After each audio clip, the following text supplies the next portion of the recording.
Hello and welcome to the AMA Update video and podcast. Today we're talking about innovative ways to teach physicians bedside manner and the art of compassion. I'm joined today by Dr. Nayan Kotari, Chief Academic Officer at St. Peter's University Hospital in New Brunswick, New Jersey. I'm Todd Unger, AMA's Chief Experience Officer in Chicago. Dr. Kotari, welcome. Thank you. Glad to be here. Why don't we just start off talking a little bit about bedside manner. Unlike many science-based issues within medicine, good bedside manner can mean a lot of different things to a lot of different people. Let's start off by talking about what's your definition of good bedside manner? A good bedside manner is an ability to take a proper history and perform a proper physical examination and then arrive at a proper diagnosis.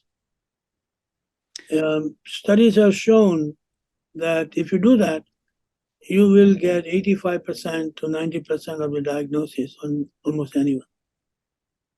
Yeah. So I think though a lot of people when they talk about bedside manner, do they have more of like the personal interaction part of that? Is that part of your definition or no? It is small part of the definition, because there is nothing worse than having excellent personal manners, but making mistakes in doing the proper history and physical examination and miss a diagnosis. So you really, yes, it would be very nice to have good manners and essential, but not at the cost of science.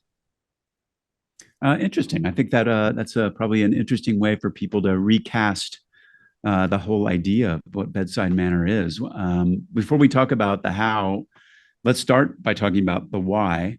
Why is bedside manner training so important, and what can happen when physicians they don't have that skill? Well, it's important because that is the crux of medicine, to interact with a patient at the bedside or in the clinic, but with the patient directly. And unfortunately, over the last 50 plus years, those skills have declined significantly. There's a lot of literature on this. This is not my opinion. It has declined. And there are a number of reasons. And that affects the patient care. That hurts the patient. You miss the diagnosis. There is I think all of us know what a placebo effect is, which means you will please the person by good manners and good thoughts. But there's an opposite called the nocebo effect.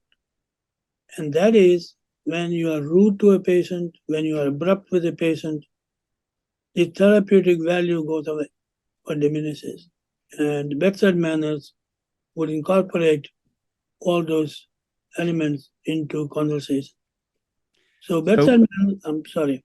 So how do you teach something like this? Well, the only way to teach properly is at the bedside.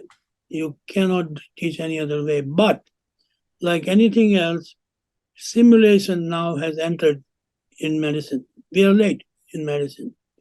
The Air Force perhaps was the early one 50 years ago, and the Navy started simulation techniques. You know, they have these ships which are massive, and they have to maneuver them in war. So they created simulation. And eventually, but late, and then the airline industry picked it up. You have $1 billion jumbo. You don't want an intern to fly it and crash it. That's why Air Force created simulations all across Air Force. And then finally, maybe a few years ago, medicine picked it up. It's not there yet. It's very rare. Our simulation center is probably one of the two in the whole state. I want to talk, let's talk more about your simulation center. This is really interesting because you've established an institute for bedside medicine, and it's within your simulation center for interprofessional learning. Take us, what does that look like physically? I think people think about, you mentioned an airline, for instance, what a simulator would look like there. Describe this process of using simulation to teach good bedside manner. Yeah, if you came to look at it, you will see something like a hospital, like an emergency ward. It's regular rooms lighted with oxygen, aspiration tubes. It looks just like a regular ICU with stretchers. Instead of people, we have mannequins there. These mannequins, people call them dummies, but they are not dummies. They cost $120,000 each. And they are sophisticated. For example, they would react to pain. They would cry. They would shout, scream, and they would communicate with the doctor. We can pretend to create a cardiac arrest. We did a simulation last year where we had a pregnant mother deliver a baby, and she delivered a baby, but during the delivery, she hemorrhaged to death. She died, and the baby died. We had several residents in OB watch that, and they were taught at the bedside what to do if something like this happens. And miraculously, next week, same scenario happened in real life. And I'm glad to tell you that the mother and the baby went home live. And we all believe that it was due to the stimulation because they went over the exercise. And I can give you a dozen examples of that success. I do not think the old habit of learning on patients is valid anymore. I think if I tell my residents that if I come with meningitis and you're going to do a lumbar puncture, you better find somebody who has done it on simulation first, not just see one, do one, and teach one. That method is gone. So if you came to our simulation center, you will see almost like a hospital ward, operating room kind, with glass doors and stretchers and equipment laying around. And there we use mannequins. We have a sim man who can develop cardiac arrest, anything, arrhythmias, varieties of things. And we intervene. For example, if he develops a pneumothorax where the lungs are punctured, you can insert a tube to salvage him. We can do that on this sim man. We have a sim mom who can deliver a baby, can hemorrhage, can develop eclampsia, pre-eclampsia, all those things. We have a sim junior, a 12-year-old boy who, it is different in pediatrics. And we have a sim baby. Sim baby is, I think, 6 months old, and we can work around that baby and program the baby for varieties of diseases and conditions, and then the students and the residents practice. Now, you mentioned that there were only two of these centers. So this is not something that necessarily commonplace? No, medical schools are building them now, but it should be in every hospital. If you are having your staff do procedures, I don't think they should go directly to procedures. They should learn on the SIM.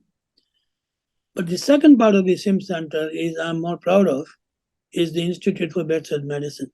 And that doesn't exist anywhere in New Jersey. We are the only one. What we do, we have 8 or 10 exam rooms, just like a doctor's office, are fully furnished with exam tables, blood pressure cuff, all that. And we have a patient bank. We have created a patient bank we basically copied what they do in Edinburgh, Scotland. So some of us went to Edinburgh and learned how they do it. It's very simple. You recruit patients from the community who have physical findings. So, for example, somebody has severe arthritis, and we know that that is going to last forever, that those deformities. So we talk to them. Many of them are our patients. We tell them why we need them, and they register with our list of patients. And when we perform the exercise to teach about arthritis, we bring that person in. We give them a small stipend, but they all come for the love of it. They don't come because of the money. That money is not much.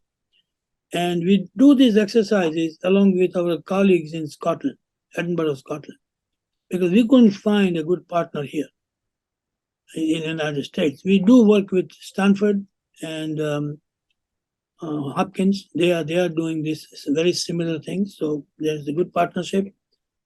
But the Institute of Bedside Medicine brings real patients and also actors who can do a script. For example, last week we had a standardized patients, they are not real patients, who played a script of a wife of a husband who is dying, and she wanted everything done, including transplant of the lung. Unrealistic. So the doctor had to go in and explain why that was not the right choice.